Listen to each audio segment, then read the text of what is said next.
Riftbound rules are confusing, and Spiritforged has introduced some new mechanics and a bunch of crazy cards that can be unintuitive at times. Today we're going to go through 8 scenarios across 3 difficulty levels in today's episode of No Room for Doubt. If you'd like to skip to a question, timestamps are in the description. Also, if there are any errors or if any rules updates occur, I'll leave a pinned comment.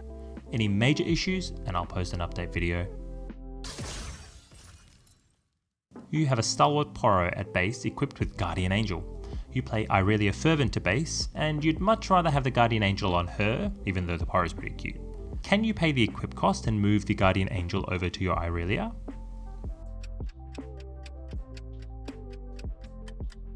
No. Equipment cards have 2 sections, rules text and effect text. Rules text is inactive while a card is attached to another card.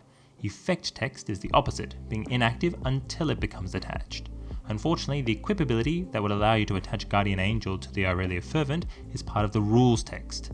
This means that while the equipment is attached, you cannot use the equip ability to move it from that unit to another unit. Abilities such as Jax's Legend or Weapon Master do allow you to move equipment between units. Well, at least no one can accuse you of not loving Poros. You have a Last Rites at base, with no cards in trash. You play Lucian Merciless to base, and Weapon Master triggers. Are you able to equip your Last Rites to Lucian Merciless? No. Weapon Master allows you to equip for a power discount, which is very different from simply attaching the equipment. Equip is an ability keyword, while attaching is a game action. Equipping, and the activation of abilities in general, require you to pay the whole cost before you get the effect. Unfortunately, Last Rites requires you to recycle 2 cards in trash, and your trash is currently empty. Contrast this to Jax's Legend ability, which states you attach an equipment to a unit you control.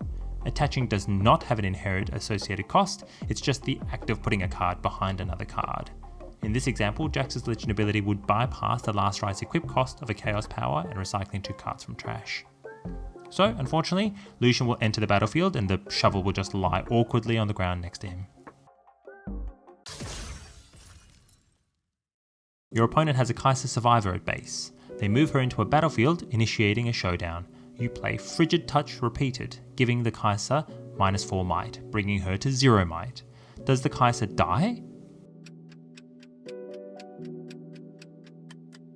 No. In Riftbound, units do not die for being at 0 might. Non-zero damage must be applied in order for a unit to be sent to trash. There's no rule in the rulebook that states a 0 might unit goes to trash, and this was clarified in the Spiritforged FAQ. Interestingly, units can go negative in might, though for most intents and purposes, their might is still 0. For example, if you baited hook a negative might unit, you'd be looking for a 1 might unit off your top 5 cards. This doesn't mean that the game doesn't remember the unit is on negative might, however. If you try to discipline a negative 3 might unit, it will just go to negative 1 might and still do absolutely nothing in combat. So in this scenario, the 0 might Kai'Sa will actually conquer and score, and draw a card for her conquer ability. It's your second turn of the game. Your opponent has fielded Forgotten Monument as their battlefield, and are currently occupying the other battlefield with some crazy stuff you can't beat. You play Kai'Sa Survivor Accelerated, and move it into the Forgotten Monument. Do you draw a card for Kai'Sa's conquer ability? No.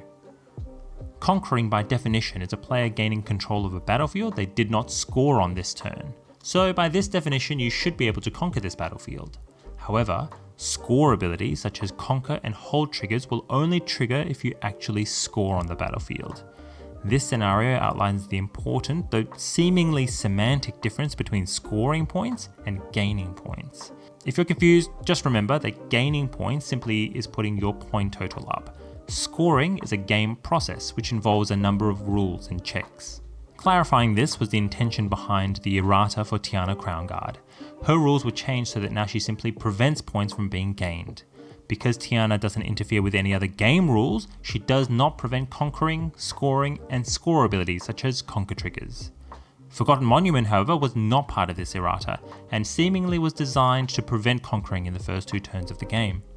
Because Forgotten Monument prevents scoring, conquer abilities will not trigger. While this seems bizarre, this wording does explicitly prevent a player from triggering off the same conquer effect multiple times at a single battlefield, at least with the current definition of conquering anyway. So in this scenario, while you have technically conquered this battlefield, you do not gain a point and you do not trigger Kaiser's conquer trigger.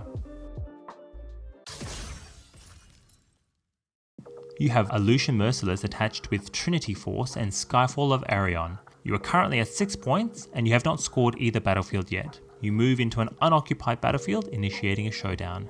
Your opponent doesn't have any cards to play when you pass focus to them, and you move to scoring. Do you win the game?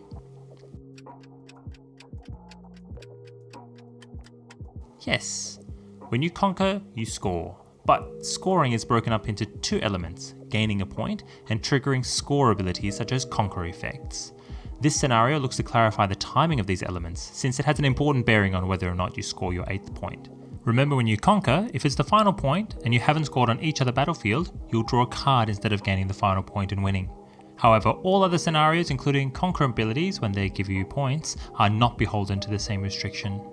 After you conquer, the first thing you do is earn a point, but check if the final point restrictions apply. Then you trigger score abilities such as conquer effects.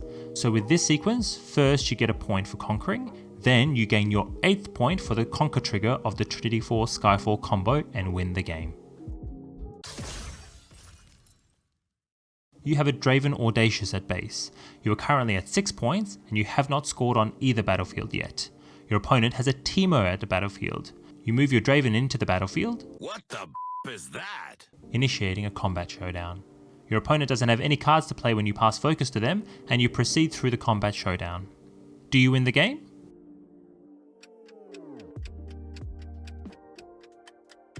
No. Pretty audacious of me to put this question after the last one. The important difference here is that Draven Audacious triggers on winning a combat, and the Trinity Force Skyfall combo triggers on conquering. What constitutes winning a combat is not covered in the Rulebook version 1.2, however it is covered in the Spiritforged FAQ, and that's the document I'll be referencing. Essentially, the FAQ states that after combat damage is dealt, whether someone won, lost, or the combat was a tie is determined by which units remain. It also explicitly states that combat win triggers will occur after combat damage, but before conquering and scoring occurs. So my best guess will be sometime during the combat resolution step, probably during the combat cleanup. In this scenario, Draven Audacious will score from his combat win ability first, taking you to 7 points. Then you will try to conquer and score, but cannot due to it being the final point. So instead of scoring, you'll just draw a card. Mess that Teemo up though. A Vandal Scout never...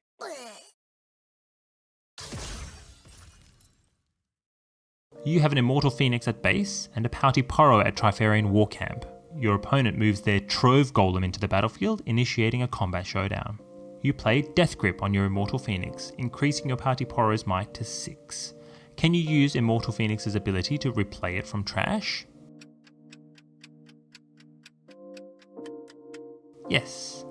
This is a pretty interesting interaction and one that's likely to come up with Rek'Sai giving Immortal Phoenix new life. Immortal Phoenix is a triggered ability which wants you to have killed a unit with a spell.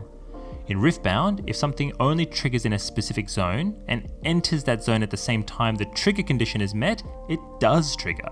This is pretty much the opposite from Magic the Gathering and the other side of the Victor Leader scenario we covered in the last video. So you can pay 1 energy and recycle 1 Fury rune to play the Phoenix out from your trash. Astute viewers remember that you control battlefields even when contested by an opponent during combat, and that you can play units to battlefields you control. So you play your Immortal Phoenix to the battlefield to reinforce your Pouty Poro, and together they can take down the Trove Golem. You have a Stalwart Poro at a battlefield equipped with Forgefire Cape and an Azir Ascendant at base.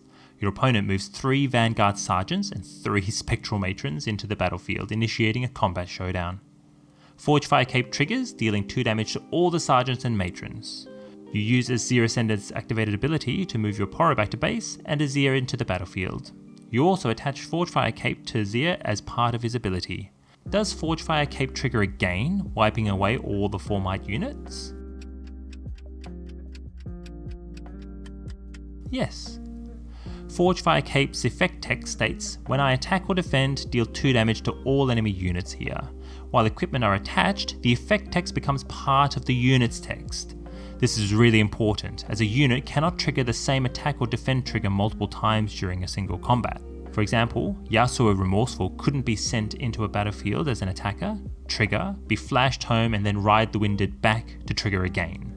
But in this scenario, 2 different units are triggering the defend trigger of Forgefire Cape. First, when the Poro is assigned as a defender, and second, when Azir is assigned as a defender. So the 2 triggers, courtesy of Forgefire Cape, are enough to take down the army of sergeants and matrons, and Azir stands triumphant. And that's all for today. Let me know what you scored, and if you have any scenarios that are wrinkling your brain. For those of you who are wondering why I've gone to 8 scenarios in today's episode, it's a little experiment. I wanted to see how quickly I can produce episodes that are a bit shorter so that I can get them out a bit more frequently. Spiritforged has a lot of crazy rules, interactions, so I feel like I'll be making a heap more for this set. Anyway, hope you enjoyed it, and I'll catch you in the next one.